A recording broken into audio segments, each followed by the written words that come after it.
Sobat Jayakarta, senang sekali rasanya saya Letda Jajekot Okta BSD kembali bisa menjumpai Anda dalam Jayakarta Podcast. Tentunya akan memberikan informasi-informasi yang hangat dan juga menarik. Baik Sobat Jayakarta, beberapa hari yang lalu Kodam Jaya Jayakarta telah menggelar sebuah acara yang sangat spektakuler, yaitu Jayakarta Awards 2023. Nah, dalam pertemuan kali ini kita akan ngobrol langsung, berbincang langsung dengan salah satu penerima Jayakarta Awards 2023. Tamu kita yang satu ini bisa dibilang sangat fenomenal. Kenapa dibilang fenomenal? Karena beliau adalah mantan preman yang tentunya sudah insaf dong ya. Iya, beliau mantan preman yang seringkali keluar masuk atau sudah bolak-balik keluar masuk penjara. Kalau kita bilang bandel juga sih ya, Bapak yang satu ini. Nah, namun hari ini saat ini beliau sudah sangat insaf dan bertobat dengan sebenar-benarnya. Oke, semakin penasaran saja siapakah beliau? Beliau adalah Bapak Haji Muhammad Ujat Bahrodin Anshor atau biasa dipanggil dengan Kiai Preto. Yuk langsung saja kita sapa beliau. Assalamualaikum Pak Haji. Waalaikumsalam warahmatullahi wabarakatuh. Gimana Pak Haji kabarnya hari ini? Alhamdulillah sehat walafiat berkatuh. Sehat ya Pak Haji, alhamdulillah. Sebelumnya terima kasih banget nih Pak Haji. Sama-sama. Udah bisa hadir meluangkan waktunya datang ke studio Jayakarta Podcast. Kemudian gimana kabarnya keluarga Pak Haji di rumah? Alhamdulillah kabar keluarga sehat. Kebetulan ibu sedang menunaikan ibadah umroh. Alhamdulillah istri sedang menunaikan ibadah umroh. Anak-anak sama siapa nih Pak Haji? Anak-anak sama, karena udah besar ya. Udah besar. Oke. Oke Pak Haji, mudah-mudahan semua selalu sehat sehingga Pak Haji bisa menjalankan segala aktivitas setiap hari ya. Dengan baik tentunya. Baik Pak Haji, ada beberapa masukan yang disampaikan oleh jajaran Kodim 0507 Kota Bekasi. Diajukanlah nama Pak Haji Ujat sebagai penerima Jayakarta Awards. Nah, setelah melalui proses, tentunya proses dipilih-pilih nih ya Pak Haji waktu itu mungkin. Akhirnya terpilihlah salah satu penerima Jayakarta Awards yang luar biasa adalah Pak Haji. Oke, nah bagaimana nih rasanya Bapak setelah diundang ke Kodam Jaya dan menerima penganugerahan Jayakarta Awards? Gimana nih Pak Haji perasaannya? Terima kasih Bu Okta. Pertama saya mendapat kabar bahwa saya mendapat Jayakarta Award. Saya terpilih mendapat penghargaan, saya kaget. Terus kaget dan terharu. Gimana sih? Sampai nggak bisa ngomong saya kan. Mimpi apa gitu ya Pak Haji ya? Mimpi apa seperti itu. Karena Jakarta Award loh, Jayakarta Award. Iya. Masya Allah luar biasa. Kalau nggak salah, mohon maaf ya Bu Okta. Iya. Baru pertama ya. Iya. Baru pertama di Kodam Jaya Jayakarta. Terus saya terpilih menjadi penerima Jayakarta Award. Wah luar biasa buat saya, orang yang buat dibilang yang kecil, yang sangat kecil dari yang hadir kemarin Bu. Oke. Ya aduh nggak bisa saya sebutin. Tapi saya lihat kemarin Bapak tampil dengan sangat luar biasa. Keren banget Pak Haji, luar biasa. Semangat dan tampak karismatik sekali malam itu ya. Oke Pak Haji, mohon maaf nih sebelumnya ya Pak Haji ya. Dulunya Pak Haji ini merupakan salah satu preman, benar ya Pak Haji? Preman ya? Benar sekali Bu. Nah itu Pak Haji ngomong-ngomong udah berapa kali sih keluar masuk penjara? Kalau keluar masuk penjara 6 kali ya Bu. 6 kali. Di Polda Metro Jaya sampai 2 kali, pernah sampai 4 bulan 1 hari di Polda tahun 96. Intinya 6 kali. Ya. Pak Haji udah 6 kali bolak-balik keluar masuk penjara Pak Haji. Pak Haji nggak bosen tuh? Ya bosen sih Bu. Bosen. Cuma gimana perjalanan hidup harus kita terima. Dan semua itu saya tidak menyesal. Itu buat guru yang sangat berharga ke depannya, buat diri saya terutama. Jangan sampai mengulangi kelakuan-kelakuan yang seperti dulu. Betul. Dan juga buat generasi yang sekarang ini, terutama buat keluarga dan anak cucu saya, jangan mengikuti jejak saya, Iya. walaupun akhirnya bagus. Iya, lebih baik seperti itu ya Pak Haji ya. Tapi alangkah lebih baiknya kita dari awal sudah bagus. Betul. Dan berakhir juga Betul. dengan bagus. Nah, karena Pak Haji sudah berulang kali keluar masuk penjara, saya jadi kepo nih. Bener-bener Betul. kepo banget nih Pak Haji. Kasus apa aja sih yang Pak Haji kemudian mungkin diingat-ingat lagi sama Pak Haji berapa kali masuk penjara, dan kasusnya apa aja sih? Ya banyak Bu. Dulu saya pernah tahun 90 itu merampok kontainer ya Bu. Kontainer. Merampok kontainer. Kontainer itu dulu kuncinya nggak rusak, gemboknya nggak rusak, segelnya nggak rusak, tapi barangnya hilang. Gitu. Keren kan Bu? Iya. Sangat keren. Oke. Selanjutnya Pak Haji. Ya berantem lah Bu. Berantem karena dulu saya pegang beberapa perusahaan wilayah. Dia pernah ngerebutin wilayah. Oh gitu. Iya. Ada lagi Pak Haji? Udah itu. Itu aja ya Pak Haji. Oke, Pak Haji, apa sih sebenarnya yang melatar belakangi sehingga Pak Haji ini terjerumus ke dalam dunia hitam? Nah, tentunya ada awal Ibu, ada ceritanya. Ya, coba Pak Haji ceritain. Karena di tahun 80-an tuh kan sedang saya itu masih remaja, anak-anak ya. Saya kelas 5 SD kalau salah. Anak-anak Pak Haji? Ya. Masih anak-anak? Anak-anak kelas 5 SD ya. Sedang manja kepada orang tua. Bapak saya meninggal dunia. Kaget. Baik. Saya kalau nggak salah mau kenaikan kelas 6. Akhirnya saya ke Jakarta karena almarhum bapak saya itu dimakami di Jakarta. Saya ke Jakarta, terus saya nggak balik lagi ke Bekasi.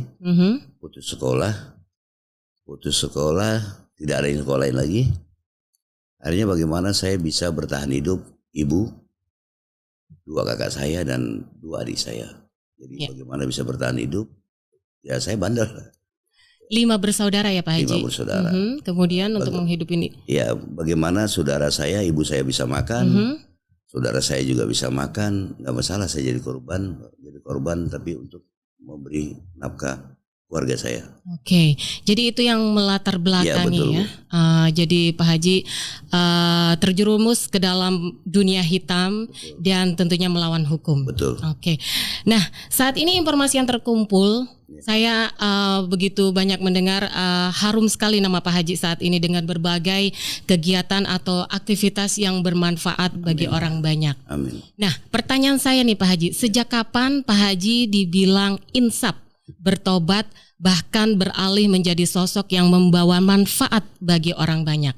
Kira-kira sejak kapan itu Pak Haji? Kalau saya nggak salah, yang betul-betul ya Bu, itu 5 tahun yang lalu. 5 tahun yang lalu. Tapi dari 2008, 2009 itu sudah banyak perubahan. Jadi bersih-bersih. Terus di 5 tahun yang lalu berarti 2018 ya. 2016-an lah, 2016-an lah, 7 tahunan. Terus saya di tahun 2018 saya mohon kepada Allah, saya bangun rumah dan majelis Preto Nurul Alam. Alhamdulillah dengan modal 3.500.000 rupiah. 3.500.000. Ya, saya bisa membangun 2 lantai rumah, 2 lantai tanpa meminta-minta. Alhamdulillah Allah ridho.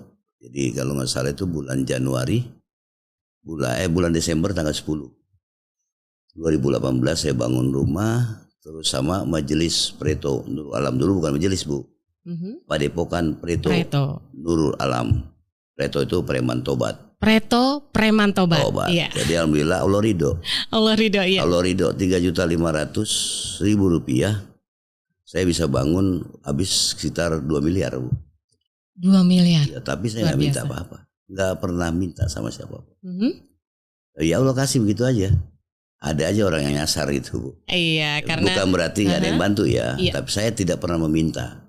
Tapi kalau ada yang ngasih kan nggak boleh ditolak Bu. Baik, benar sekali Pak Haji. Ya. Jadi Pak Haji ingin berbuat baik, jalannya pasti ada saja ya Pak Haji. Dari mana saja. Terus di 2020 saya dipilih, saya dilantik Bu. Satu-satunya mungkin di Indonesia yang dilantik dan ada SK-nya pengurus pemakaman, ketua pemakaman saya. Ketua pengurus pemakaman sampai saat ini. Sampai saat ini. Dan begitu setelah dilantik nggak lama berapa bulan ada COVID Bu. Oh iya. Ya, keren bener Bu COVID. Jadi meninggal itu sebulan di wilayah saya sampai 100 orang lebih. 100 orang lebih. Nah, perlu saya sampaikan Bu Okta. Boleh, silakan Pak Haji. Di Kelurahan Bojong Menteng, Kecamatan Rawalumbu, Kota Bekasi, saya buat program setelah saya terpilih sebagai ketua pemakaman, saya punya program Rp1.000 per orang per bulan. Per bulan hanya Rp1.000. Saya menyatukan masyarakat begini. Jadi dengan 1.000, jangan mengecilkan uang yang 1.000. Betul. Dengan bersama-sama waktu itu kalau nggak salah langsung ikut 13.000 orang. Sebulan saya mendapatkan uang 13 juta. Sebulan dari Rp1.000 ya Pak Haji, luar juta. biasa. Begitu dapat 2 bulan saya menjadi ketua pemakaman, pas COVID yang meninggal itu 100 orang, 80 orang, berarti saya mengeluarkan uang itu sampai 150 juta. Betul. Berarti saya dapat minnya itu 130 lebih ya, tapi tertutup semua. Tertutup, bisa ya? Dulu di Bojong Menteng Bu, kalau bahasa saya dari zaman bedil sundut. Orang yang kaya banyak, yang sukses banyak, yang mampu banyak, tapi yang bermanfaat dan yang mau peduli kepada masyarakat nggak ada kayaknya ya, nggak punya ambulan Bu dari tahun dulu. Oh, ya. Nah sekarang alhamdulillah di Bojong Menteng itu masyarakat baik itu pribumi dan pendatang, baik Muslim dan non Muslim, itu semuanya kita cover semua. Jadi kalau butuh ambulan, kalau ada yang meninggal dunia sudah tidak memikirkan biaya dan pemakaman, semua sudah kita tanggung. Dengan uang Rp1.000. Jadi sudah siap semua ya Pak Haji ya? Sudah, semua? Sekarang sudah ada ambulan 2 Bu. Alhamdulillah. Baik Pak Haji, ini ceritanya penuh inspirasi sekali. Boleh deh mungkin berbagi kepada pemirsa Jayakarta Podcast, apa nih yang melatar belakangi sehingga Pak Haji bisa kembali ke jalan yang benar dan terbaik, atau munculnya hidayah tersebut seperti apa nih Pak Haji? Silakan. Ya Bu, terima kasih Bu Okta. Sebetulnya manusia semuanya nggak mau seperti jelek ya Bu, tapi memang sudah perjalanan hidupnya. Saya rasa yang penting kita mau merubah diri kita. Kalau bukan kita yang mau merubah, nggak ada lagi yang, Allah pun nggak bisa merubah. Kalau kitanya nggak ada niatan untuk merubah, bagaimana kita itu bisa bermanfaat hidup untuk masyarakat banyak. Semangat, jangan patah semangat. Jangan putus asa. Oh saya bodoh, saya nggak bisa apa-apa. Jangan, saya lebih bodoh. Saya nggak sekolah. Sekolah cuma kelas 5 juga. Ya sekolah SD kelas 5. Ngaji dari kecil Bu. Saya nggak pernah ngaji. Saya nggak bisa huruf Arab sampai hari ini. Iya. Tapi saya lagi belajar. Saya belajar terus. Nah, tapi saya bisa. Sekarang saya di Bekasi menjadi wakil ketua 1 lembaga dakwah Nahdlatul Ulama. Luar biasa. Iya. Bukan saya ngangkat tuh Bu, ada masyarakat dan para ulama, ada sebabnya. Selagi kita semangat, terus kita mau berbuat yang manfaat, insya Allah akan bukakan pintu yang luas buat siapa saja Bu. Jangan kita ini, kita rampok, kita penjahat, nggak ada tempat. Jangan putus asa, terus semangat berbuat, berjuang terus. Pasti kalau kita sering menanam kebaikan, walaupun dengan sikap dan senyuman Bu, pasti Allah catat Bu. Baik Pak Haji, jadi intinya jangan putus semangat untuk mengejar hidayah, menjadi orang baik ya Pak Haji ya. Tetap semangat, jangan terpuruk kalau kita jahat. Jadi jahat selamanya tidak ya Pak Haji? Tidak. Baik, oke Pak Haji. Pak Haji sebagai penerima penganugerahan Jayakarta Awards 2023 dari Kodam Jaya, saya ingin mendengar langsung nih Pak Haji, aktivitas apa nih yang saat ini sedang digeluti oleh Pak Haji? Alhamdulillah Bu, sekarang saya buat wisata Saung Keramba. Wisata Saung Keramba. Iya, dengan apa ya, moto apa Mumer itu murah meriah. Jadi mainan anak-anak semua 10.000. Jadi ada speedboat, ada perahu naga, ada ya bebek-bebekan, ada kuliner juga. Jadi masuk 5.000. Nah, itu kegiatan sekarang itu saya mengembangkan pariwisata yang ada di wilayah saya di Kota Bekasi. Itu ada situ yang dulunya kotor, kumuh, seram. Sekarang sudah masalah dari Jakarta, dari luar Jakarta pun hadir ke sana. Di wisata Keramba ini ya? Iya betul Bu. Itu awalnya. Awalnya saya dibohongin orang. Tapi kalau dulu kan saya dibohongin orang pasti marah Bu. Sekarang saya mungkin ada maksud Allah yang lebih baik lagi. Yaitu begitu saya ke situ Rawa Gede, saya buatlah keramba. Bukan niat awalnya wisata, keramba buat ikan Bu. Buat ikan, iya. Ya, tapi begitu saya buat keramba, banyak ibu-ibu majelis taklim mau ngaji, mau apa, lama-lama wah saya buat nih wisata saung keramba preto. Jadi wisatanya ada, saungnya ada, kerambanya ada, pretonya kan saya. Iya. Gitu. Baik, luar biasa. Akhirnya wisatanya berjalan sampai sekarang ya Pak ya. Bu. Oh ya, di wisata keramba ini siapa aja nih Pak Haji kalau boleh tahu yang mungkin bekerja dengan Pak Haji? Maaf nih Pak Haji, yang kalau saya dengar atau info yang kami dengar, karyawannya Pak Haji ini ada juga yang mantan napi ya? Wah, ada Bu. Atau semuanya? Ya nggak semua, tapi boleh cerita sedikit Pak? Ada beberapa karyawan saya yang mungkin kalau dia kerja di tempat lain nggak terima Ibu ya, ijazahnya nggak ada, terus pengalamannya dibui, di penjara kan. Saya kasih kesempatan Bu, ya kalau kita mau makan uang yang halal, yang barokah insya Allah, yang berkah insya Allah, ya di sini tempatnya. Ayo sama-sama kita berjuang. Kita kembangin wisata supaya bisa maju ke depannya. Ayo kita sama-sama gotong royong membangun. Insya Allah kalau masalah rezeki pasti Allah udah atur. Banyak Bu, ada beberapa orang ya yang perampok, yang macam-macam lah. Berapa orang nih Pak Haji karyawannya Pak Haji? Karyawan saya udah nggak kehitung Bu. Wow. Banyak berarti ya Pak Haji. Banyak. Oke. Benar-benar luar biasa kegiatan Pak Haji saat ini. Tidak salah jika pihak Kodim 0507 Kabupaten Bekasi mengajukan nama Pak Haji sebagai penerima Jayakarta Awards. Nah, saya ingin tahu lagi nih Pak Haji, bagaimana tanggapan atau respon dari masyarakat sekitar atau bahkan mungkin keluarga sendiri dengan perubahan positif yang telah dilakukan oleh Pak Haji selama ini? Siap, ya Bu. Kalau masyarakat dari dulu sama saya ini ada pro kontra ya Bu. Artinya pro kontra gini. Yang pro sama saya dari dibilang preman, saya nggak pernah nyusahin masyarakat. Biasanya kalau preman pasti menyusahkan masyarakat nih Pak Haji. Saya enggak, dalam segi apapun enggak. Nah terus yang mungkin kalau yang kontra itu iri aja sama saya. Ya, menurut saya. Iya, oke. Menurut saya Bu. Karena setahu saya melakukan kejahatan dulu. Itu mohon maaf nih. Itu orang-orang yang berduit Bu. Orang-orang yang punya perusahaan. Ya, orang-orang luar lah. Ya itu yang saya recokin bahasanya. Jadi nggak ada orang-orang yang di kampung saya recokin. Bahkan kalau saya ada rezeki saya bagi-bagi. Makanya saya kalau bahasa Blasono ya Bu, single Peter, dewekan kalau bahasa Bekasi, dewek-dewekan aja. Kalau bahasa orang sono itu tadi single Peter ya. Nah makanya saya jujur aja Bu, di tahun 96 saya ketemu Abdul Rojak bin Musa. Beliau berkata kepada saya, my friend, Ujat, you had good. You now sholat now good. Insya Allah you sholat you problem finish. Banyak bacot lu ah. Lu aja sholat masih penjara. Ya gitu. Oke. Jadi kalau dari keluarga Pak Haji sendiri dengan perubahan positif ini bagaimana Pak Haji? Sangat bangga Bu, sangat senang. Bangga, senang, terus terharu. Juga keluarga saya itu merasa nggak dicemoohkan orang lagi. Apalagi sekarang Bu, saya punya ambulan 2. Ambulan 2 ya kan. Kemudian menerima Jayakarta Award. Apalagi sekarang menerima Jayakarta Jayakarta Award itu. Cuma saya doang di Bekasi Bu. Iya ya kan? Luar biasa Pak Haji. Luar biasa. Oke, Pak Haji bagaimana pandangan Pak Haji tentang TNI Angkatan Darat khususnya Kodam Jaya? Alhamdulillah Bu. Saya berharap dan mendoakan untuk Pangdam Jaya ya, Kodam Jaya. Semoga kedepannya semakin dekat dengan masyarakat.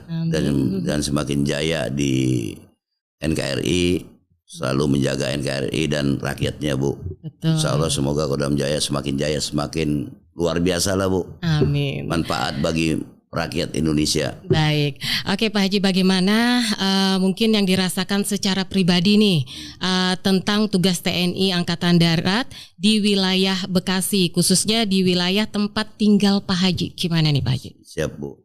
Saya ucapkan terima kasih kepada Bapak Dandim, Pak Lulu, Sianto, MPM. Masya Allah luar biasa Bu. Beliau merakyat.